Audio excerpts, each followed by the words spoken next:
You're now listening to Sound Talent Media. Check out more shows at soundtalentmedia.com.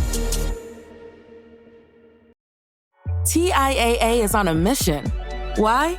Because 54% of Black Americans don't have enough savings to retire. So in collaboration with big-name artists like Wyclef Jean, TIAA released Paper Right, new music inspiring a new financial future. With 100% of streaming sales going to a nonprofit that teaches students how to invest.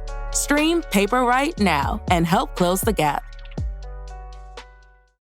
What is up, everyone? Welcome back to another episode of the podcast. Today, we are traveling to the Great White North to hang out with the amazing amp dudes, Derek and Dan from Revv Amps. I ran into Derek at GearFest and we hit it off just like old chums. We'd never met each other before, but for reasons we get into on this podcast, we just clicked immediately and I spoke to him for an unplanned hour that probably would have made for a pretty good podcast in and of itself.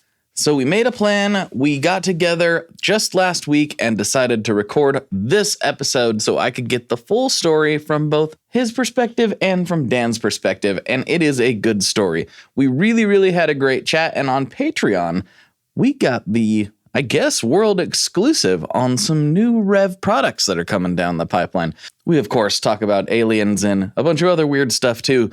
So if you've ever thought about it, this would be a great week to go to patreon.com/tonemob and sign up, where you will get access to, I don't even know how many back episodes at this point, probably 200 plus. I'm not even sure. There are so many extra bonus episodes back there for the people who support the podcast. And as a bonus, you'll get the ad-free feed as well. So if you just want the ad-free feed, that's $3. But if you want the ad-free feed and the bonus episodes, that'll be $5 a month. And it is available at patreon.com/tonemob, and it helps out immensely. So if you could do that, I would very much appreciate it. And if you can't, I totally understand, but I would appreciate a share, a comment, a like, a subscribe, all that good stuff. If you're listening to this right now and you haven't subscribed on whatever platform you're listening to this on, please take a moment and just hit that subscribe button. It really does help out immensely, and you will get notified when new episodes come out, which they drop every Monday. All right, without further ado, let's get into this episode with Dan and Derek from Revv Amps. Here we go.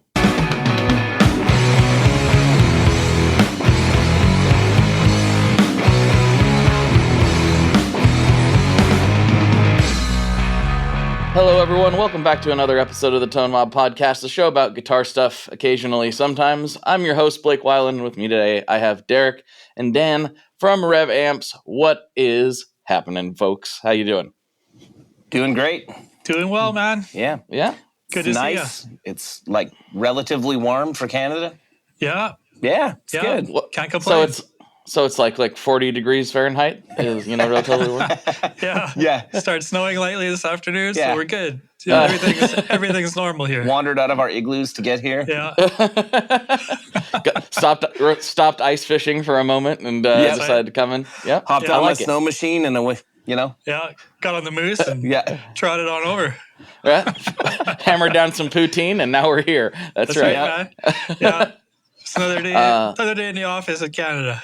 I like it. I think I need to become Canadian. I like the sound of that quite a lot. Well, I'm really excited to have you guys here. I've wanted to talk to you for quite a while. And Derek, we met at GearFest, and I've told a few people this. You were one of the ones I was like, I'm going to run around and say hi to everybody.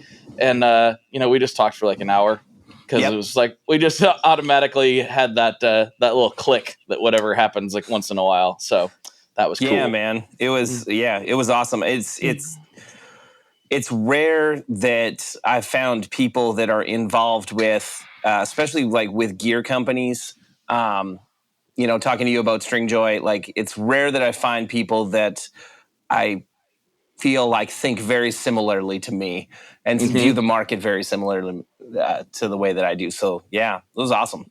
Yeah, it was a really good time. But I thought it would be prudent to get you guys both on the podcast and sit down and talk about the history of Revv, because I think almost anyone who pays any attention to guitar media has seen that logo.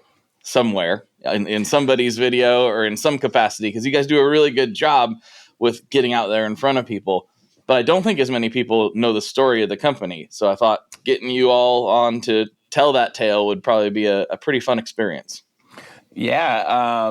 I mean, that all starts with Dan. I mean, it would be best for you to tell me, because I mean, I am the guy who tries to get that logo in front of people. That's my primary job. He's the one who makes everything that sounds and feels amazing. So, yeah. Yeah. Well, man, I feel like I've told this story far too often.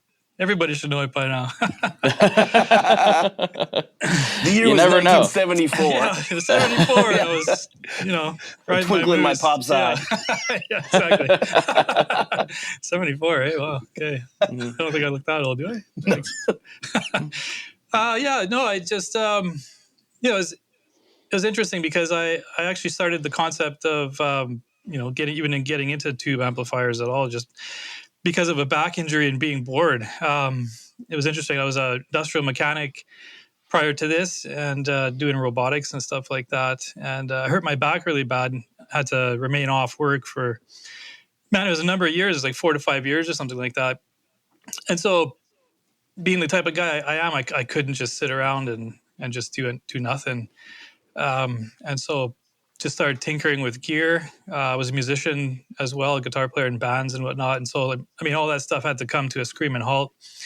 And so, just out of pure boredom, I just started tweaking gear and modifying things. And one thing led to another, and I started designing an amplifier just for myself. And, it was nothing crazy. I was just tinkering with tones and just for myself, right? It was nothing that I planned to get into business with. And over the course of doing that and having others play it, it was kind of people putting that in my ear, essentially, like, oh, Dan, this is really good. You should consider getting into business and selling it. People would probably buy this. And I was like, oh, yeah, okay. Just kind of humored them for a little bit, like, yeah, it's a cool idea or whatever. But, and then, just, after a little while, I gave it some thought and thought, okay, well, maybe I'll give it a try and, sell a few or whatever. Nothing major, just, a couple guys in Winnipeg or whatever might buy it. Started working on essentially the first generator. And I kind of wanted to go with something that was more of a flagship. So I started working on the 4-channel Beast and had musicians around Winnipeg kind of putting their 2 cents in on tones and stuff like that, which was pretty cool because I had, other ears other than my own, kind of giving me, confirmation that I was headed in the right direction or not. Mm-hmm. And one thing led to another, and I was looking for a guy to screen print text onto the front plates, and I managed to run into Derek, and he was the guy to do that for me. And the rest is sort of history. One thing led to another, and we started Revv. Yeah, like I got a call in 2013, and it was my general manager, and he's like, I got this email from this dude who used to work for me when I was at another shop, and he's got a buddy who's building guitar amps and needs somebody to, print on the chassis or something. He's like, I don't really know. He's like, it's really not worth our time to do. He's like, I know you like guitar stuff, so I figured I better tell you about it. I'm like, oh, cool. I'm like, well, yeah, just leave it on my desk, and when I get in, I'll take a look at it. So there was like an email print off just sitting on my desk with Dan's information. And so I think I called you, and I was like, hey, I'm like, so it sounds like you got an amp. And I'm like, I'd love to try the amp. And, the printing, I'm pretty sure I can do that, because where we're located, there's a couple of screen print companies here, but there's not a lot that can print onto like powder coated metal. Mm-hmm. It tends to be a bit of a specialty. And I had, that's when I started in screen printing, that's what I actually started doing, was a lot of metalwork parts. So I was like, I can do it. And I remember the first time you showed up at my shop, you showed up, and I had told him to bring the amp with him, and he showed up with the plates. And I'm like looking, and I'm like, I don't see an amp, but we're the tubes. And he's like, I didn't bring the amp. He's like, I just brought the plates to see if you could do it. I'm like, I can do that. I'm like, sure. I'm like, bring the amp down. And I honestly thought that it was going to be, I didn't think it was going to be great, because I had a couple of other guys locally that were building pedals that asked me to screen them. And, I screen printed a couple of pedals and, I tried them and they were like, did you want one? And I'm like, I'm good. Like, thanks, but like, I don't need a fuzz pedal. I don't like them. I can't play them. So let alone a bad one. So I was kind of expecting like, it can't be that great. I mean, I played Mesa Boogie and Fender stuff primarily at the time. And I'm like, nothing's going to beat my dual rec, And you came down like, man, it must have been like a couple weeks later you came back with the actual, because you needed to get new parts or something. I remember you had changed something and you came back with them and I beat it. I had no intention of being involved in an amp company either. I was quite happy in the printing industry. And but I set the 120 down on top of my dual rectifier and I A-B'd the rectifier against the 120. And I remember I didn't play for very long. It was just a couple of minutes. I set my guitar down and I asked you where you built it and how you did it. And you said that you laughed at me and you said, built it in my basement over the last 2 years. Yeah. And I said, and then you asked, and how did I do what? And I said, well, you fixed everything that's wrong with the rectifier. I said, it doesn't sound like the rectifier. I'm like, but everything I don't like about the rectifier, this fixes. And I think I remember this correctly, but I said, you can build me one. And you laughed and said, I didn't tell you how much it was. Yeah. And I said, that's fine. I didn't tell you how much the printing was either. And then you told me it was $2,500. And I was like, well, the printing won't be $2,500, so I'm going to owe you some money, but you go ahead and build me one. Yeah. And I mean, I remember like shortly after that, I talked to my wife and I was like, you'll never believe what came here. Because I mean, Winnipeg is there's a lot of fabulous musicians from here. Yeah. And I mean, I guess it should be known for gear. I mean, Peter's Amplification is here and he builds great stuff. I mean, Garnet is from here. So there is a bit of pedigree of cool gear from here, like McConnell guitars and stuff like that. Yeah. But it's not like, I still would have never expected that, right? Like I expect that from, great amps come from the USA or from Germany. That's where, or the UK. I shouldn't not mention the UK. I was gonna say there is the Marshalls, but yeah. Yes. Yeah. And I told my wife, I'm like, you'll never guess what like walked into the house today. And I'm like, she's like, what? I said, probably the best guitar amp I've ever played. And she's like, what? From where? And I'm like, this dude is building them in his basement in the North End in Winnipeg. And she's like, oh. She's like, you didn't buy one, did you? I'm like, yep. I'm like, sure did. And she's like, okay. And then it was like, back then it took you, because you still had a day job, because you were back working then. And like, it was like a month or so it was about a month for everyone that you were building. Yeah. Yeah. And I remember like messaging you over them that month and was just like, I was giving you suggestions for things that like, hey, it'd be cool if, because back then the logo was white. Like the prototype, the logo was glowing white. And I remember messaging you being like, hey, it'd be cool. Like, what if you could do like instead of doing the just laser etched acrylic, I'm like, what if you did like a blue acrylic panel for one, or did like a red panel, and like you could have it that you could choose like what the color was. And you're like, I've already fixed that and changed it to something else. And I'm like, okay. And then you delivered my amp. Yeah, right. And I got it. And like when you brought it over, as I'm changing channels, the colors, like the logo changes color. I'm like, this is way better than what I was suggesting that you should do. I'm like, that's awesome. So, so that was kind of the start of it. And then I called a buddy of mine that's one of my best friends here, who's a guitar player, and said, man, you got to come try this amp that I got. And he came down and tried it. And he had heard about you from one of his guitar players. And that just kind of sparked in me that I had always wanted to have something like from my print company. I'd always wanted to have something where I was in control of the marketing to direct to the consumer. And it was something that I helped manufacture to sell direct to consumer. Because most of what we do in screen printing is we're printing on T-shirts that somebody else is selling, or, we're printing decals or something that is going on somebody else's product. And we have no control if that customer decides to sell their business and then all of a sudden they're dealing with another print company. Like, we have no control over the product. And I was like, man, I would love something where I had some control over, essentially over my customer from the print company. So I reached out to you about partnering up. And I do remember that when I asked you if you ever thought about having a partner, you saying, yeah, do you know anyone? And I was like, well, I was thinking me, but yeah. And I said, I'm like, yeah, me. And you're like, oh, okay, yeah. Well, let me think about that. And I think we had like 1 or 2 lunches. Yeah. And then we were off to the races. Yeah. Yeah. At the start of 2014. Mm-hmm. And then many years and many dollars later. Oh, yeah. Oh, yeah. Here we are. We got to the point where, hey, now we can do this as a job. Yeah. Yeah. As the only job. That's one of the things we connected on, right? We were talking about, it's like the years that you put in that, to become an overnight success is about the most absurd thing I've ever heard. Like I bring this up a lot, but you'll hear on the Grammys or some other award show, they're like, an award for best new artist goes to. Yeah. And there are times where I'm like, I know that person's been at it for over 10 years and they're the best new artist. It's that way sometimes in this industry too, where it's like you just go at it and go at it and go at it and go at it. And all of a sudden, wow, how are you successful? It's like, wow.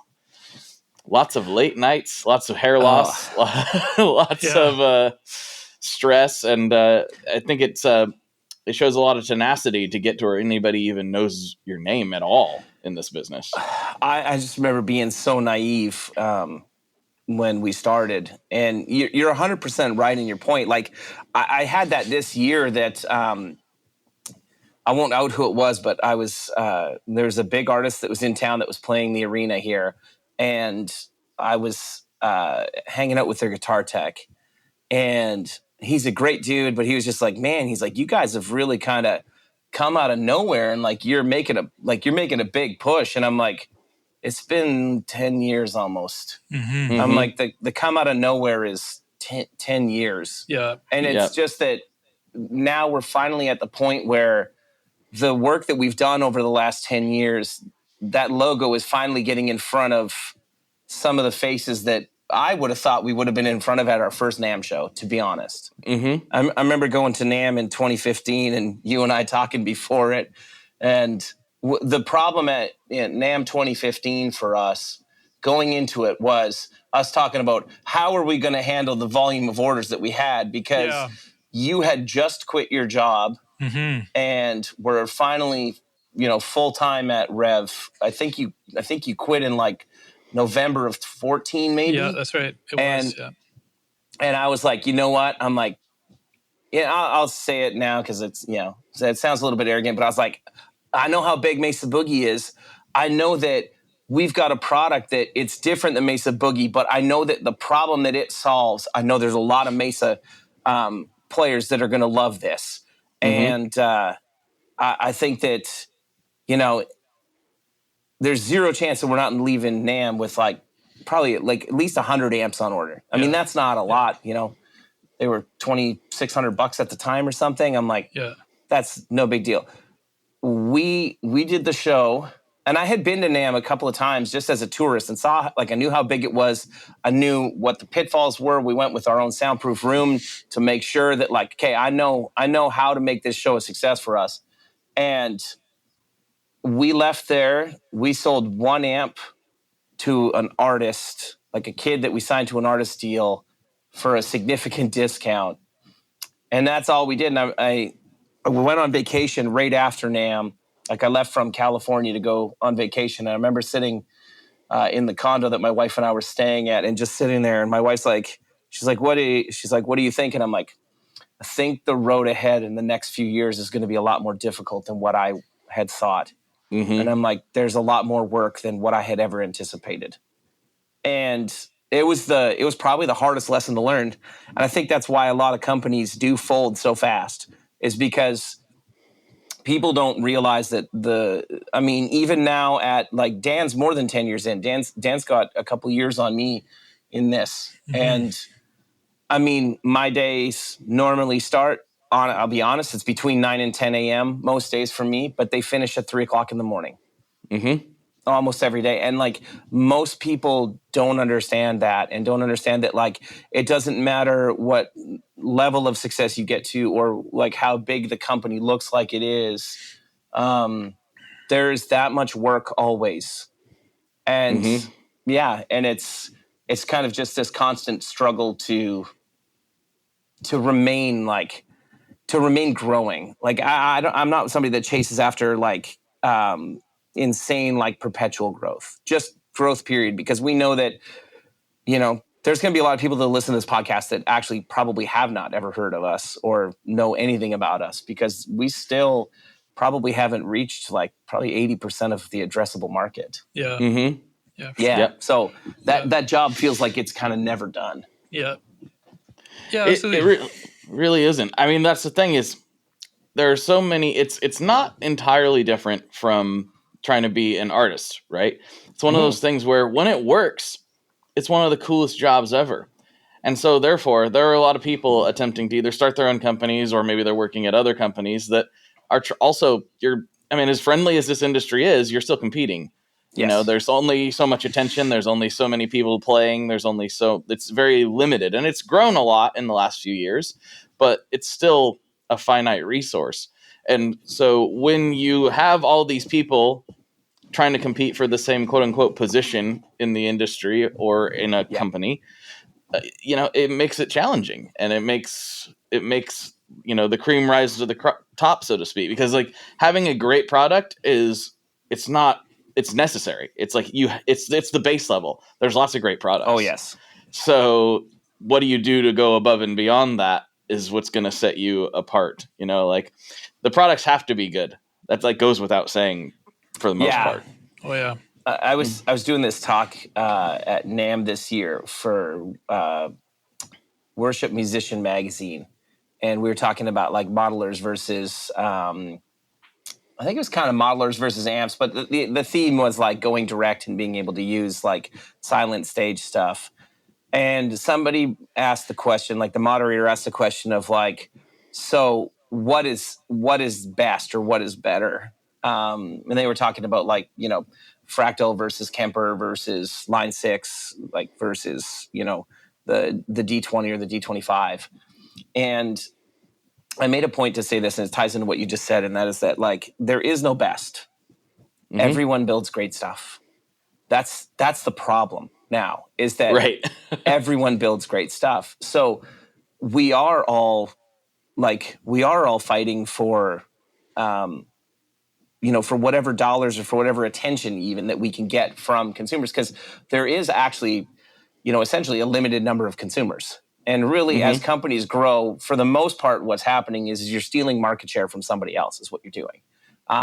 Because the base of guitar players, at least I would say up until the pandemic for sure, we could comfortably say that the overall global base of guitar players was shrinking, not growing. Mm-hmm. Or at least stagnant. Yeah. Yeah.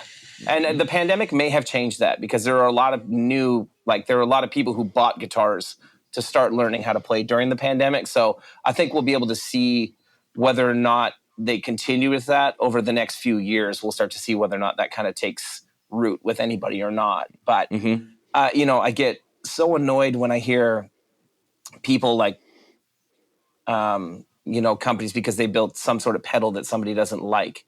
Well, I'm like, just because you don't like it doesn't mean that it's not cool. I legit, no bones about it, I don't like fuzz pedals. I don't know how to play them. It's just, I never gel with like the best of the best. Like Joey Landreth will come by and show me the latest fuzz that he loves, and I'll play it and I'll be like, sounds like fuzz pedal to me. Like it's just not my deal. He makes it sound amazing. And it doesn't mean that those fuzz pedals suck. It just means that it's not for me. Hi, I'm Vincent, and I'm here to talk about the Mercury X. My dad's always going on and on about how cool Maris is.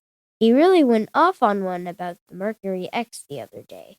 He said something about a 4,800 hertz sample rate and 99 preset locations and 33 banks, and something along the lines of the most advanced reverb pedal ever devised by man? That's all true, but I only care about one thing. This pedal sounds sick. So make sure you check out the Mercury X and all the other fine products at maris.us, as well as fine retailers worldwide. All right, Dad, now can I have my Pocky?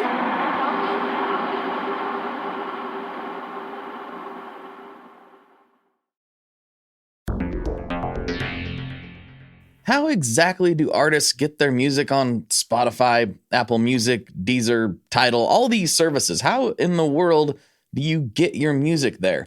Well, in the past, you had to use something called a record label. But these days, you can use DistroKid. DistroKid is the absolute easiest way to get your music up on streaming services, and it's the most affordable way to do so. Not only do plans start at $22.99 for the entire year, that's less than $2 a month, DistroKid also does not take a cut of your streaming revenue, unlike some other services out there. Even better if you sign up by going to tonemob.com/distrokid. That's tonemob.com/distrokid. One more time, that's tonemob.com/distrokid. You'll get 30% off. That's right, 30% off their already extremely reasonable prices. So go to tonemob.com/distrokid and get your music out there.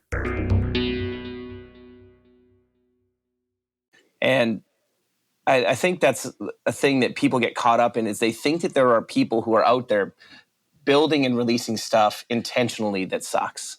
And no one does that. You're 100% right. The product has to be great. That was probably the hardest lesson that I learned from this, is because honestly, when I partnered up with you, I was like, well, this should be pretty easy. I mean, I know some people because of screen printing. I had some decent sized touring artists that I was like, I can get this in front of them right away. And then you know what?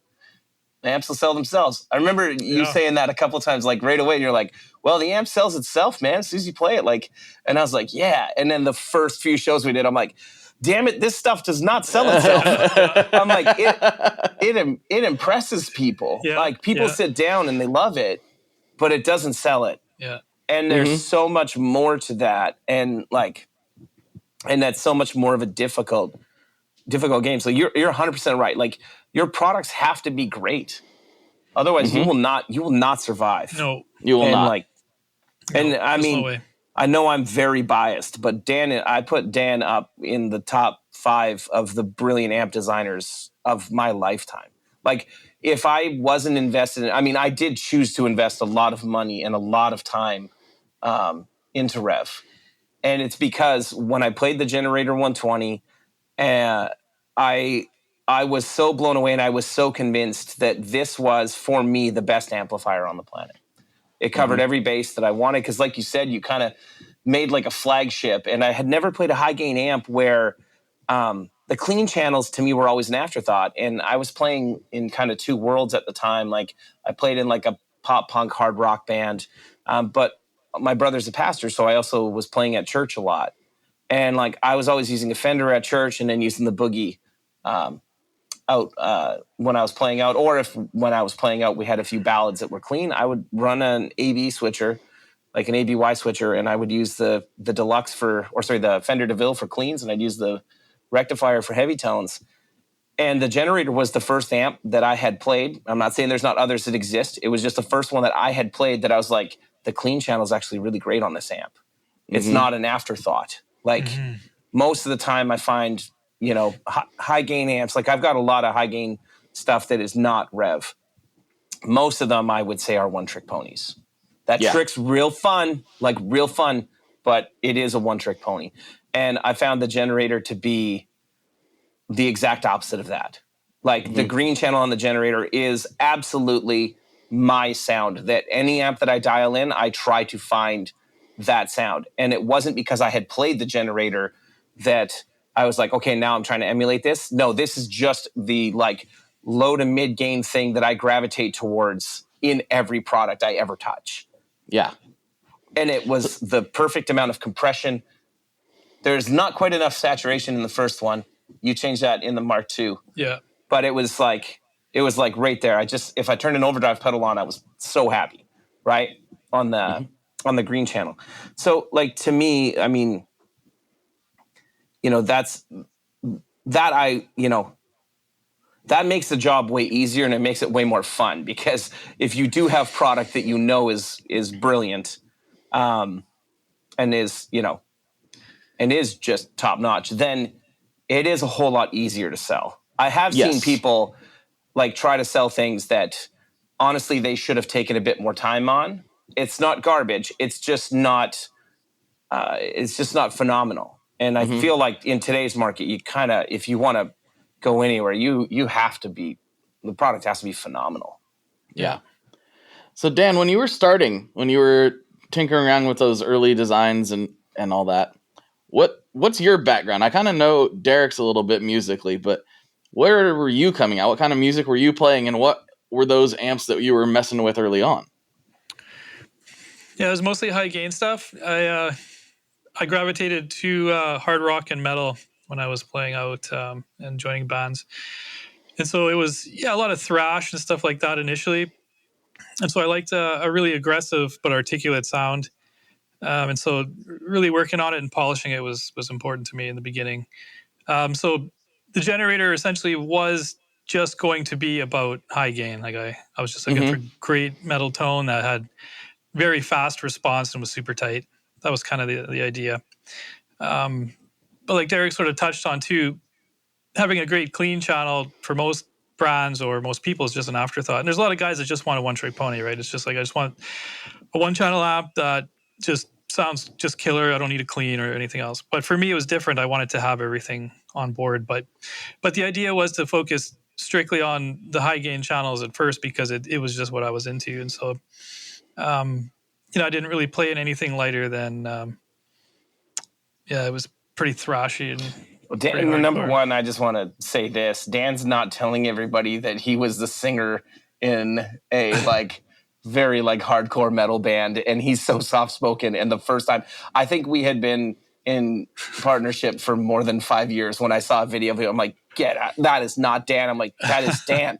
So anyway, he's being very modest about what, especially when he says that he gravitated towards metal. No, he was like metal AF. I was entrenched in it. Yeah. You were telling me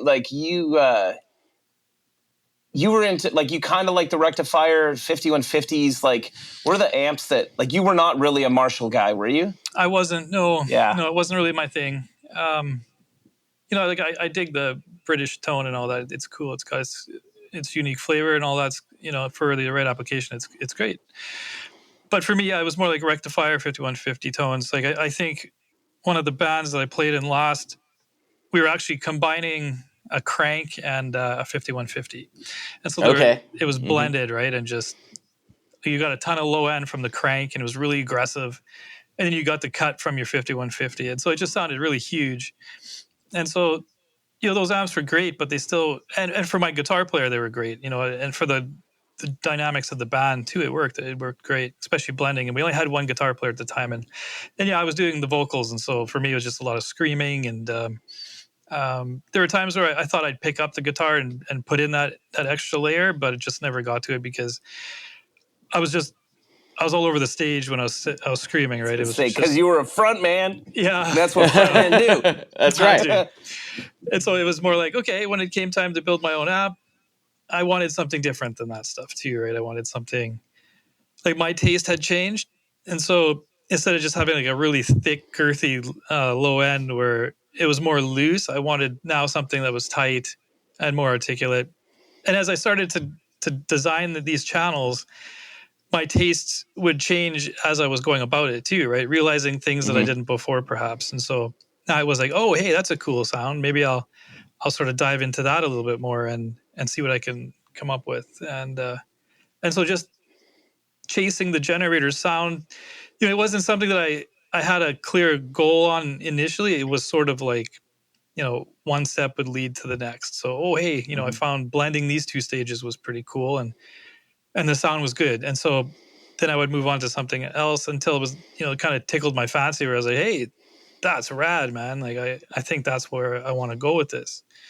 So yeah, metal was my background, but, guitar sort of started to fade out of what I was doing as a musician and picking up the vocal side of things, but didn't mean I really got away from it.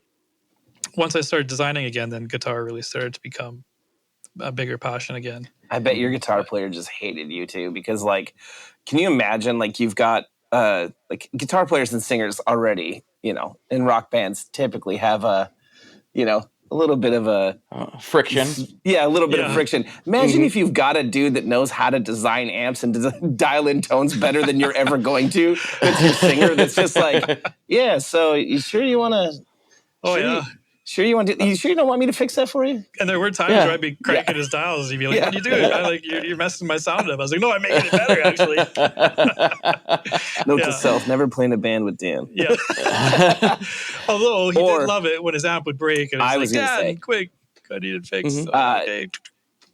I mean, I credit you for this all the time. Like when I played live, I never knew how to use an effects loop, so. I would never put I would hear oh, put your time-based effects in your effects loop, and I'd be like, whatever. I always just ended up running my board in front, I had my Line 6 DL4 running into the front of the rectifier.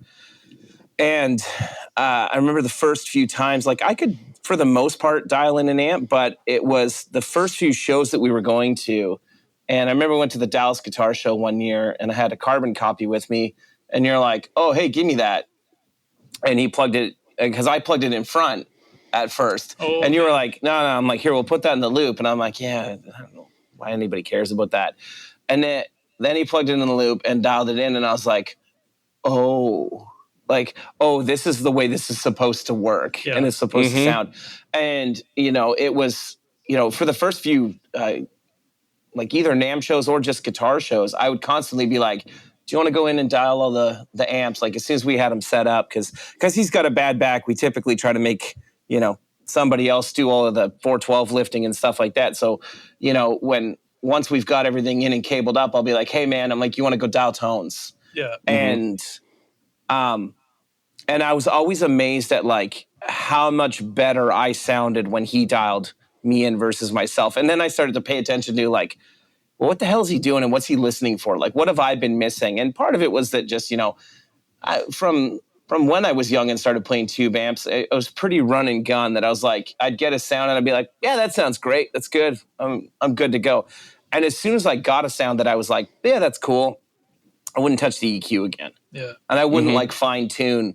And it wasn't until, so I started to kind of watch what he was doing, and also was forced because I was going to some shows without him that, when I'm going to stuff, then I'm like, okay, I got to make sure this sounds as good as when Dan's here. Otherwise, it's not going to be good, and everyone's going to make fun of me. So. Yeah. So just so that I and the listeners have a little more context, because I'm just trying to picture this after you described this, Derek, about Dan running around screaming on stage. I'm trying to wrap my mind around this. What kind of metal are we talking about here? Are we talking about power metal? Are we talking about Cannibal Corpse? What are we talking about here? Yeah, nothing quite that heavy, but I would say it was more like a thrash. Yeah, like a thrash. Meets, like a Slayer type of thing. I would pay so much money for you to scream right now.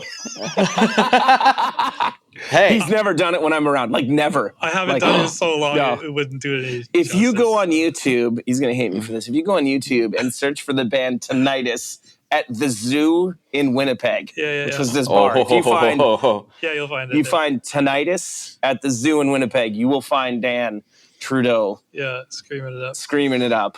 So I'm going to find that. You should. Today. As soon as we're done. That is what I'm doing. Give her. Yeah. That's awesome. That's so I killer. think it was more like a thrash with screaming, and it's interesting. It's fast. I wouldn't say power, but maybe not too far from that either. I just find it so hilarious because you're so soft-spoken and you are not that on a stage. It'd be almost the equivalent if Manny, our audio engineer, was also a hardcore vocalist, which Manny did play in hardcore bands. So it's quite possible. So maybe it's him too. He's got the bug. I'm wondering if there's some sort of trend there, or maybe some sort of weird character trait that some front people have, because I just met here not too long. Her name is slipping my mind because I just met her for a brief moment. But there's a band called Gouge Away, and the front lady is here in Portland, and she's very small and very nice and very oh, hello, nice to meet you. And you watch her on stage, and she becomes this monster. It's insane. And she's just so nice. Oh, hi, nice to meet you. Hello. And then she just oh wow, she might kill me when she gets on stage. It's very impressive, and they're a great band too. So That is so true. I find of the vast majority of metal musicians, yes, are the most polite and like often very like courteous and like soft-spoken people. And then they get on stage. I'm like, so is this it? Is this like, this is your release for this? Is you let all that rage that the rest of us can't hold in, you let it all out on a stage? It's got to be it. Yeah. I actually think there is something to that. I've noticed that trend with metal musicians. I've noticed it with not all, but a lot of fighters and people who are into horror. They're always so chill when you meet them, and then you're like, look at some of their art. You're like, whoa, that is terrifying. Yeah. Was that what you're really thinking about? Because never would have guessed it. Yeah. Yeah, I'd say there's truth to that. I mean, even looking back at being a metal vocalist, I mean, it took a ton of energy, right? And so you'd kind of just try to find those faucets and just let them rip. And once you've got them out, like, you feel a lot lighter, I think. Yeah, life gets a little bit more manageable when you have that pressure relief valve you can kind of hit once in a while. Yeah. So what you're saying is we know that there's problems if you join a metal band again, because we're like, he's got a lot of pent up stress that's coming out in this new project. Maybe it's due. It's due. Yeah. I think it is. Let's do it. Yeah, you can have the Revv Amps house band. You be the front. I think this makes sense. Okay, let's make it happen. Perfect. Nice. Yeah, Manny is like, starting a band. We are doing this. Yeah. Dorian, our videographer and graphic designer, is a punk rock guitar player. He's into it. Yeah, he's looking over, shaking his head like. And we've got Sam, our modern metal math rock. Right. Yeah, we're good to go. We got all the members. We just need a drummer now. Perfect. Yeah, sure. I don't know if we have any drummers here anymore. I don't think so. We had one for a while. JP was a drummer, but I don't think there's anybody in house. Most of our are all of the male workers at Revv are like all of the dudes are all guitar players, I think. Yeah. Yeah, I think so. Either guitar or bass. Yeah. Yeah. That tends to happen at gear companies, I found. You work at Pearl, there's a good chance you play drums. Yep. It's just kind of the nature of the industry to some degree, which is funny. I'm sure you can speak to this when hiring. What we've found is, and this isn't exclusively true, but sometimes people come in with this perception of they're gonna work at a guitar-based company and therefore they're gonna play guitar a lot. And it's like, nah, man, I'm sorry, you're gonna be running a machine. That's just what it is. I legitimately interviewed a kid last week for helping with toll Xing. And he's a guitar player, and I said he's like it'd just be like, it's kind of a dream job. And I'm like, let me tell you about that dream job right now. I'm like, if you think that you're going to be playing guitar, you're not. I'm like, pretty much ever. I'm like, you're going to be, you're going to be putting a faux vinyl wrap on a wooden box. Yep. That's going to be your job. And you're going to do it a lot. So, I'm like, so, while there is this element of like, I mean, it is cool. Like, there's no question. Like, even when, when you're just doing production in a gear company, I mean, there is this, I don't know, it's cool to be involved with something that, you have such a huge passion for. And if you are a guitar player, and I mean a real guitar player, not just a hobby guitar player, right? Like, there's some people who like have guitars and are just like, it's cool and they can play. And they're, maybe they're more singer-songwriter type people, or maybe they're just like hang out at the campfire, but they don't have like any sort of like gear obsession. Most of the people who end up here have like a gear obsession, and there is nothing cooler than being involved with a company when that's a big part of your life. So, yeah. And the fact that there's like-minded people too, right? I mean, you can sit and have lunch with somebody that's into the same thing as you and talk about it all day, essentially. So, I mean, there's elements, and you can see sort of behind the scenes, right? Like when we're preparing for NAMM or something's happening, like it builds up this.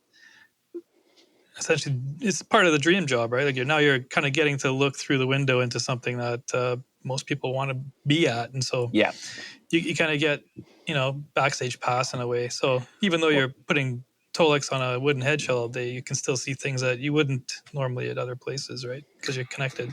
There's 100%. There's something very gratifying too. I found, like, especially in production jobs, like, because I worked in the screen printing industry before this, and I guess somewhat still do. um, I like, anytime I'd be out somewhere, if I saw something that, like, either I had printed or my company had printed, I'd be like, I made that. You know what I mean? Mm-hmm. And I had, or I still have, employees that when they see stuff that they create around town, and I mean, this happens with the guys who build stuff. Like, Scott Craker will comment on stuff and be like, if you have a D20, there's like a very high likelihood that I built your amp, right? Mm-hmm. So when he sees people online talking about them, he's like, I built that. You know, so there's this, like, not just level of pride, but there's just something really gratifying about that. Like, hey, I was part of that, and I made that thing that you enjoy or that you use, right? Yes. Yeah. So I do think that, you know, if you're a musician, that's just amplified exponentially, especially with us being in Winnipeg, right? Like, because it's not known for, you know, like, manufacturing, or for definitely not for, like, music industry manufacturing. So if you have a chance to work in that, I mean, that's pretty special. That's things that happen in California and in Tennessee and, you know, like, much bigger centers than here. Yeah. Yeah. And there's something really special, no matter who it is, whether it's an artist that you love and you've listened to for years, or if it's just somebody who you don't know that gets to have an experience, and you know that something you were a part of is giving them that feeling that we all are constantly searching for and have experienced from time to time. Yeah. If you know that you're a part of that chain somehow, you can't help but be excited, because you know what that feeling's like. And it's unlike anything else that can be described, especially to people who don't play. It's like the most invigorating, thrilling thing when you get that sound, or you have one of those moments where everything's firing on all cylinders. And if you can be a part of that chain that helped somebody get there, especially if it's somebody you really admire, there's like no better feeling than maybe the feeling itself. Really. It's it's crazy. Truth. I would argue on the gear side, I think there is no better feeling than when you get it to an artist that you admire and you see them get that feeling. Yeah. Like, you know what that feeling is, but to me, I mean, I had that it wasn't like way early on, but fairly early on. This is a fun story. So just so people get an idea. So we're just outside of Winnipeg, Manitoba, which is just over an hour from the US border. So a lot of products we can't get shipped directly into Canada, or it's just way too expensive to have it shipped here. So we get it shipped to a customs broker. We have a warehouse that we work with in North Dakota that's just across the border. And it used to be that I was back and forth across the border at least once a week, either picking stuff up, or same thing, like, we'd have, you know, a lot of our dealers don't want to deal with customs and importing. So we'll often just ship stuff across the border and then have it, like, we drop ship it into North Dakota and then it gets forwarded, or I'll drive it across the border and I'll import it and then we ship from North Dakota. So one day, just as I was, like, getting to customs, I get a phone call. I see it on my phone and it's a San Francisco number, and I'm like, telemarketer. I just hit ignore and cross the border. Like, an hour later, I come back across and I see I have a voicemail, and I read the voice to text, and it says, "Hi, Derek, this is Neil Sean from Journey." And I'm like, okay. So I listen to the voicemail. I'm like, that's Neil Sean. So I call him back and I'm like, this has got to be a joke, right? And he picks up and I'm like, hi, I'm looking for Neil. And he's like, oh yeah, hi, Derek. He's like, yeah, I wanted to talk to you about your generator amplifier. He said, I was at Bananas at Large here in San Francisco area, and I got a chance to try it, and I'm really impressed. I'm not currently with an amp company right now. My deal with Black Star's ended, and I'd like to see if you guys have any amps that you could give me. He asked for loaners for the tour that they were doing with Def Leppard. And, like, the whole time he's talking, I'm thinking is, like, I love Journey so much. Like, my mom was a huge Journey fan, so I grew up, like, on, like, I know, like, way too much Journey. Anyway, so nonsense. There's no such thing. Yeah. So I was like, yeah, we could build some amps. He's like, okay, I need 2 heads and I need 2 4x12 cabinets. And if you get them to me by this date, we're being inducted into the Rock and Roll Hall of Fame, and I'll use them for the ceremony, which will be broadcast on TV. And I was like, this doesn't happen. Like, this is one of my guitar heroes. They don't just phone you and start talking to you. You know what I mean? And I'm like, okay. He's like, all right. He's like, I'll get you the address of where to send them, and we'll get going. And I remember calling you, and I'm like, so Neil Sean called today, and you were like, what? And I'm like, yeah. And like, we got to build amps for Neil. And I mean, we never ended up doing anything more than that. He used them for a few tours, and then that was kind of the end of it. Hey, that's still awesome. Yeah. That's pretty cool. You know, but I did. And I mean, I got to meet him a couple of times, and he's a killer guitar player, really interesting dude. And it's moments like that when when you find out that somebody that you have looked up to as a player, especially a guy like that, where it's like they're superstar level, right? Like, your stadium band is asking about a product that you help build and deliver. You know what I mean? Like that to me was a cooler feeling. And, same type of thing. Like I had known Mark Tremonti for a few years because of my printing company. And, when I got asked about like, hey, Mark wants to buy one of your generator amps, like his manager said like, hey, Mark's interested. And can you guys build one? And, we got to meet Mark in person then. Yeah. Like I think I'd met him once before that, and then you start to realize that like, oh, these guys are just normal people, but they also, have this abnormal skill. You know what I mean? Like, or this, unbelievable skill. Yeah. And I think like it's moments like that where you get guys that sit down, and when you see that grin, when they find that thing that you're talking about, right? Like they find that sound in the piece of gear, and it's almost like, we're all chasing after the holy grail of tone, right? And like we never actually find it, right? Like it's like being a drug addict, that you're just chasing that next high, and you're chasing that next amazing tone.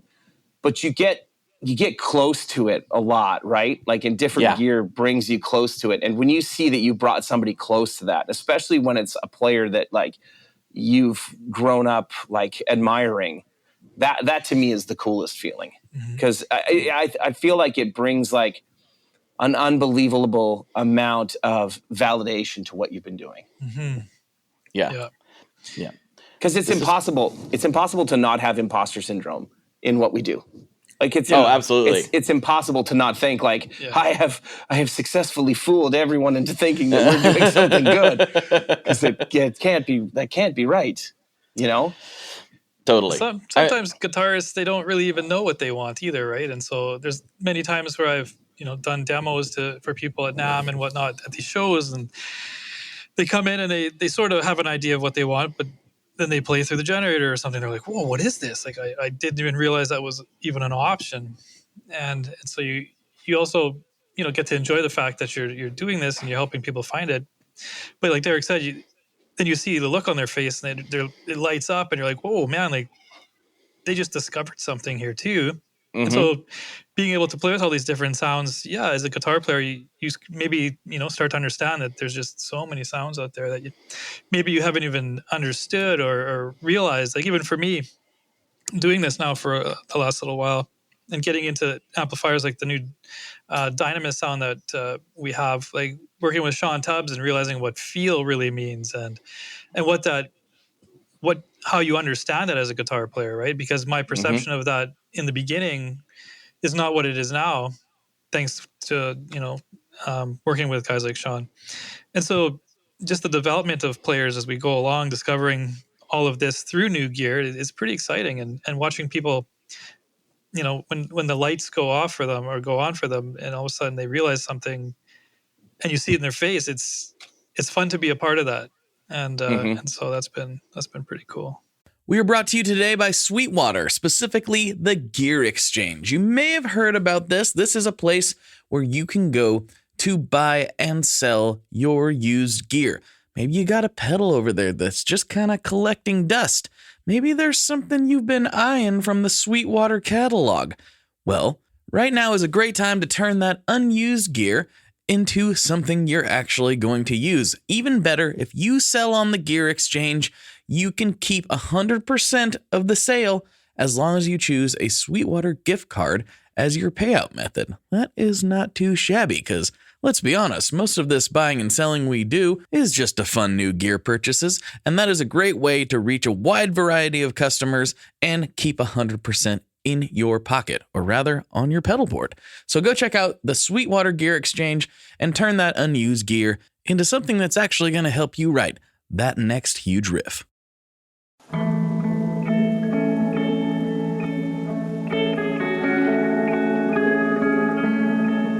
Hello there. I'd like to introduce you to your new best friend, the Chase Bliss Audio Lossy. Lossy is a collaboration between Chase Bliss and Goodhertz. And it's meant to give you some control over those weird digital artifacts that come with very compressed audio. You're hearing it right now. All the changes that are taking place are strictly coming from my playing dynamics. I'm just interacting with the pedal and letting it do its thing. In some true stereo goodness. If you'd like some more details about Lossy, I'd invite you to head over to chaseblinssaudio.com. I think you're going to like what you find. It's even exciting just to introduce people to stuff that you don't really have any connection to other than you like it. It's been happening more and more as I get to interview some like literal heroes of mine sometimes. Sometimes they'll be coming through town and be like, hey, can you bring like a box of pedals and we can like nerd out for a little bit? I'm like, well, yes, absolutely. I'll be there waiting at the stadium, And so I'll bring just a big stack of stuff, and seeing the light bulbs go off in their brain, these people who I've loved and respected their art for so many years, and just being able to show them a new thing, and they get excited about it. And I'm like, I don't have any connection to this company. I just think it's cool, and that's why I brought it in the box. It's just these weird experiences that, having Neil Sean call you and getting to do those type of things and getting to interact with people that you really enjoy their output. That's what I call sort of the benefits of this job, right? Yeah. Because there are things that you give up by pouring yourself into this industry where you might be, better compensated from a money standpoint if you put the same amount of effort into a different industry. But that's putting it very, very lightly. Can we touch on that for like 1 second? That like go for it. That is such a massive misconception I find with just general just general guitar players, or if you wanted to call them like consumer customers, right? Like where people think that even the biggest companies in this industry, people think that like people are getting super rich from this. Like they're not. Like there are so few companies that that make really good or big money. Like there's less than a handful of them that I know. I'm not complaining about how we get compensated. I feel very, very fortunate and very blessed to be in the position that we get to have good jobs that we love doing, and that we can afford, our houses and things like that. But we're not living in $1 million homes and, living high on the horse. And I don't know. I usually call it Scrooge McDucking through cash is usually what I say. Yeah. It's crazy. Like if Dan chose to do something in a completely different field than this with, your background in robotics and stuff like that, you could make 5 times as much money as what you make in the music industry. It is 100%, in my opinion, a labor of love for the vast majority that are in it. Mm-hmm. And it's just because it's this thing that we're all drawn to. Like, we're all so drawn to music. And as guitar players, I'm, always drawn to gear and to tones, right? Like, that's my favorite thing, is finding my sound, which is always the same, but I want to find it in every piece of gear and see if it feels different, which one feels squishier and better, right? But yeah, there's so many people that I've met that think that because you own, you're an investor or an owner in Stringjoy, or you're an owner in Revv, or you're an owner in Mythos pedals or whatever, that like all of a sudden, like, oh, you're rich. No, like no. And even the big companies, these guys aren't rich. They're, some of them are doing fine, but nobody's flying private jets that I know of in the music industry. Or in the gear side of the music industry. In the gear industry, right? Yeah. And then even then, that's the upper echelon, right? Yeah. The vast majority of people making their living as a musician, or whatever that means, whether they're gigging, whether they're writing jingles, whatever they're doing, the vast majority of them are just very average people. I don't mean that they're not exceptional talents. I just mean from an income perspective, they're very much just normal people, and. I think that was a big reveal to me going into this too, coming from the outside, was not necessarily from a financial standpoint, but just how much we're all the same.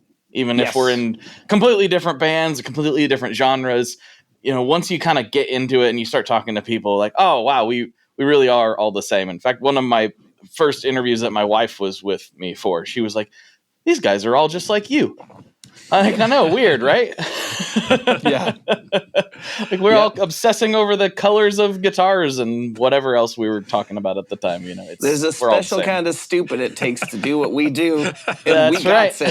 We got it in spades. Yeah, exactly. Somehow fell in this hole. Yeah. I don't want to climb out. I hope nobody takes what I'm saying as a complaint. It's not. It's just trying to explain the reality. That's like if I had it all to do over again, I would do it the same. Mm-hmm. You know what I mean? Like I wouldn't change what I'm doing. Right. I mean, there's things that I would do differently, of course, like everybody, because you learn so much by making dumb mistakes that if you don't make them, it would be a lot easier. But I would still choose the same path. And and that's like, for me, it's never been about money. I know that's a cliche thing that a lot of people say, but it's the truth. Like, we've always opted to hire more people to do things like bring Sean and them on rather than trying to suck more money out of the company. Like, that's never been something that's been a concern of mine, because I'm the type of person that, like, and Dan, I mean, I think I can speak for you that we're both very similar this way. Like, we're content with the houses that we live in. You know what I mean? Like, I'm never chasing after the things that the majority of people are chasing after in life. That's not really what I'm interested in at all. I do chase after a lot of gear. I do that. I was going to say, I realize we just said all that, right? And we're both sitting with these backdrops that we have that are, not just backdrops. Yep. That's where all the money went. Yeah. Yeah. If you look at my yard, you would be very disgusted to know that I live my life this way. But in here, it looks cool. That's all that matters. Yeah. Blake, you and I are the same person. I think just so. Different. Yeah. Mm-hmm. Just you're in Portland and I'm in Winnipeg.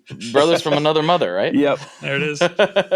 Yeah. Well, hey, we're getting down to the last few. Oh, sure. You want to say something? Go ahead. Oh, I'm good. I don't know what I was going to say.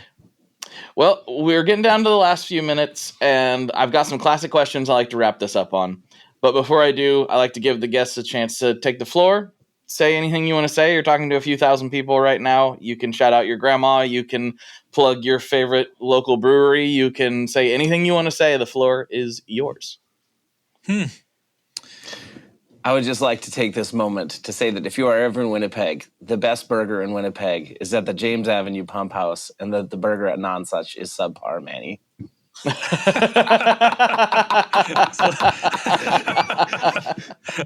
Also, if you haven't checked out our stuff, please check it out. RevVamps.com. Oh, and I should tell you, we do a live stream every Wednesday night that is pretty much similar to what we're doing right now, but just with some playing. And we do just like what you talked about, bringing a box of pedals to a stadium.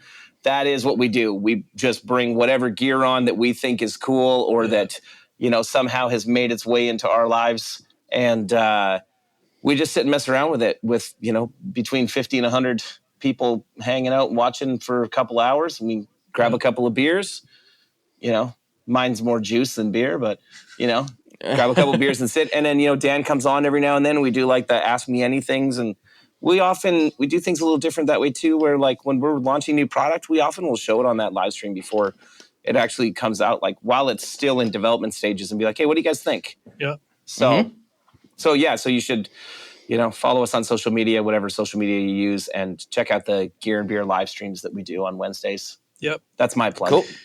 Yeah, I think I'd go with that too. I think, you know what, sort of how we touched on already, people are pretty similar in this niche, right? And we all kind of like the same things. And so join us on the live stream, and that's kind of what we're doing. And so we hope more people join us there and enjoy what we enjoy. And the Pump House burger's better is what you're saying. There you go. Yeah. Very cool. Very cool. All right. The last two classic questions. We'll start with this one. What is your favorite Boss pedal? Okay. Interesting. Well, the Metal Zone, yeah,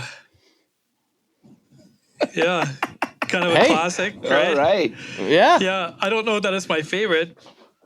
To be honest, I don't play a lot of Boss pedals except for things like that. Yeah. There we go. And so, Metal Zone. I've gotten a lot of tones out of that thing. And so, it's probably the one that I've played around with the most with bands. It was kind of the one that sort of always showed up on stages because of the type of music I played. And so I'd be like, hey, check out my Metal Zone tone. And you get that grindy, almost chainsaw type tone. So I don't know. That's the one that comes to mind. Whether it's my favorite or not, I'm not sure. But I think that's the one that really stands out for me, is that the Metal Zone. All right. I'm going to have to go with, I have not used Boss pedals in a very long time. But I do think, like revisiting them when I do use them, I do think they are actually significantly better than what they get credit for. Mm-hmm. So I would say the one that I used the most when I was actually playing that wasn't the TU2 tuner, because that was the tuner for forever, I would go with Boss Tremolo. TR2. Yeah. Yep. That was It's a bit of an underdog. That's probably the one that I used the most. It was either that or the phase shifter, but probably the TU2 or the TR2. Yeah, and the TU2. But yeah, yes. Sure. Yeah, I like it. Good answers. Yeah. All right. Here we go. Final question. This one, I could see a lot of debate happening, but we'll see what Winnipeg's answer for this is. What is your favorite kind of pizza? Well, I always gravitate to the back bacon and onion thin crust. Yeah. And we got a lot of local joints here that do it really well. So are you talking like style or toppings? As detailed as you want to get, because I'm pretty nerdy about it. Ooh, that Chicago deep dish we had not too long ago was pretty good, though. I'm the opposite of him. I'm not like is good, but I'm not a Chicago deep dish guy. I would go with New York style, but I would say Neapolitan style is the best. Like a good like wood fired pizza. Oh, that's good too. I'm pretty much good with any toppings on it. I am unashamedly, I like ham and pineapple pizza. Yeah, I do too. We're not quite the same person. Yeah. All right. there it is. That's why we had to be separated. Yeah. I would say typically I would go with like some sort of like, something with like salami and pepperoni and maybe a cracked egg on top in like a Neapolitan style, like a wood-fired, coal-fired. Mm-hmm. Wow. Yeah. But that's if we're getting fancy pizza, right? Like if we're getting high-class pizza. Sure. If we're just getting like, cheap and dirty, I want like either barbecue chicken pizza or ham and pineapple is what I'm going to gravitate towards. All right. Yeah. I like that. And I would take New York over Chicago style. And I like all. I can appreciate Chicago. I've always said, and some people get mad at me about this, but I always say that Chicago style, like deep dish, is not really a pizza. It's a pizza cousin. Kind of like you wouldn't ever call a calzone a pizza, Right. but it's definitely related to a pizza. Yeah. It's pizza-esque. But if you're wanting pizza a calzone, in a sleeping bag. yeah, it's pizza in a sleeping bag. Pretty much. I like that. But if you want that, it's kind of a different thing. And I think if you're craving that deep dish Chicago style, it's kind of a different thing, but all in the same general product category, if you want to call it that. So Yeah, absolutely. I like it. Yeah, it's I want to know interesting. what's yours. Come on. So I'm with you. I New York City completely changed my brain on how pizza can be.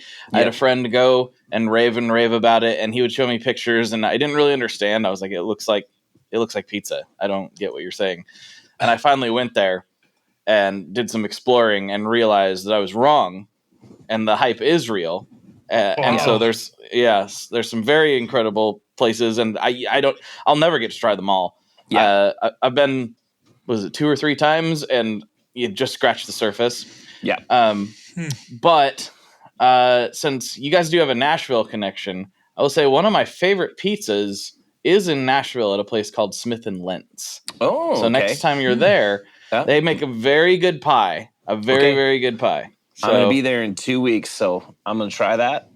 Yep. I like 5 Points pizza in Nashville. It's good. 5 Points is solid. Yep. It's good stuff. I like it. But yeah, some of my favorite pizza ever is actually something I didn't know existed until the last couple of years, is a tavern style thin crust pizza. It's like a cracker crust, and Chicago is all known for the deep dish. This is like a thin cracker crust cut into squares, and it's so satisfying when it's done right. There's a guy here that started doing them in his kitchen during the pandemic, and it became like a speakeasy operation where you had to like put your name on a list, and he would literally, you'd go to his house and he would literally give you a pie from his oven at his house. And Jerry's Pizza here in Portland, he's supposedly going to open a real location here pretty soon. So I hope he does. Nice. Because it's amazing. Amazing. Great. I'm going to go get pizza for lunch now. yeah. There's no good pizza close to us right now.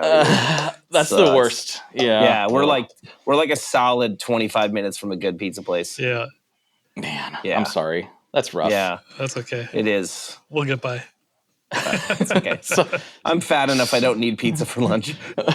We'll get by somehow. Yeah. Single to you.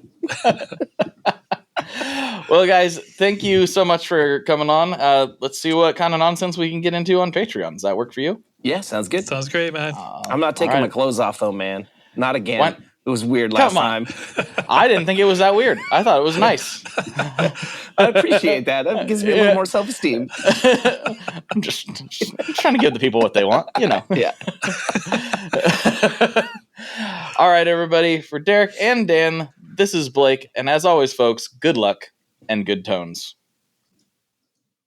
Alrighty, folks, there you have it. There it is. There's another one in the can. And if you want to hear about some new Revv stuff and you want to be the first people to hear about it, you should go to Patreon, where not only will you get extra episodes beamed right to your ears every single week, you will also get access to the ad-free feed, all for just $5 a month. Yeah, just $5. That's all it is. And it really helps out immensely. So if you could do that, it would mean the world to me. It would really help out a lot, and I appreciate it. But if you can't, I totally understand. But the free thing you can do is help spread the word about this podcast. The only way this keeps growing is if you guys keep sharing it. The only ones pushing it are me and you. There really is no algorithm shoving around audio podcasts. So if you could help me out by sharing this, amplifying the signal a little bit, that would honestly mean so much. Make sure and check out Revv stuff. Make sure you check out the Beer and Gear live stream. Those are a lot of fun. The links to all that is down in the show notes, of course. And of course, check out their entire line of fantastic amplifiers. It's really, really cool stuff. They're cool people. Go support them. Check them out. You're going to like it. And with that, I will sign off for this episode. There might be some more this week. We'll see what I have time for. But hopefully you enjoyed this one. I will talk to you on the internet very, very soon. One last thing before we totally sign off here. I just want to remind you that if you do any shopping at Stringjoy, that's Stringjoy guitar strings made in Nashville, that will help me out as well. As I've said for years, I'm heavily involved in that company, and I really do think they're making the best products on the market. So if you would like to try custom strings, go to tonemob.com/stringjoy and check them out today. I seriously love what the team down there is doing. I help them out with all kinds of things, and by you supporting them, you are also supporting me as well. And hey, you need some strings, so why not get some custom strings just for your guitar and playing style? Again, the link for that is tonemob.com/stringjoy, and that will take you right to their website, and you can do all your shopping through there, and that will help everyone involved out. So thank you very much. Talk to you next time. We are brought to you by the wonderful folks at Gun Street Wiring Shop. Yes, Gun Street Wiring Shop. I've talked about them before. I used to say based out of Bend, Oregon, but guess what? Sean moved to my neck of the woods. Sean's in Portland. Sean is awesome and has helped me with a bunch of stuff lately. And if you have wiring needs for your guitar, he can help you too. If you want to get weird with it, he can get weird. If you just need to spruce things up a little bit, there's your guy. He takes all the guesswork out of doing your guitar wiring, and he makes it simple, and his customer service is top-notch, and I can't say enough good things about Gun Street as a company. I really respect Sean and what he's all about, and the product is top-notch. I've got 3 different guitars that now have Gun Street harnesses in them, and I could not be happier. So go to gunstreetwiringshop.com and check them out. Well, hey friends, my name is Zach Lupiton. You may know me from the band Dust Bowl Revival, but I also host a music discovery podcast called The Show on the Road. For the last 5 seasons, I've been able to dive deep and have intimate chats with folks like the Lumineers, Ani DeFranco, Wolfpack, Keb Mo, Lake Street Dive, Bela Fleck, and more. So guess what? After 150 conversations with some of my favorite songwriters from around the world, we are bringing brand new episodes to the Osiris Network. New interviews and intimate acoustic performances will be coming at you this summer. And which episodes are coming next, you ask? I am Zach Goody, the lead singer for the band Smash Mouth. Our band is called Milky Chance. We are based in Berlin. My name is David Shaw. I sing and write songs with my band, The Revivalists. Trust me, these conversations go some wild places. So subscribe to The Show on the Road on Osiris, and we'll see you soon. Hi, I'm Daniela Clark. I'm Barbara Ann Wild. And we are the Honest AF Show. Our podcast is real, honest conversation with our celebrity friends and pros. Covering our anything but average rock and roll lifestyles. All while tackling the hell that is aging and the battle of beauty. Oh yeah, nothing is off the table. The Honest AF Show is available wherever you get your podcasts.